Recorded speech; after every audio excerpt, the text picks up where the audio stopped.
First, I'm really excited to be here and to have this meeting because the team that I met today are very committed, have the technical know-how.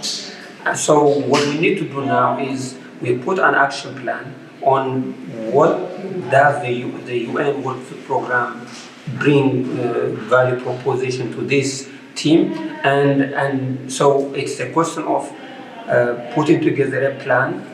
And one key area that World Food Program or my organization brings is the ability to procure and train smallholder farmers. And we have done this before when we were funded by the South African government to support Lesotho and Eswatini about 10 years ago.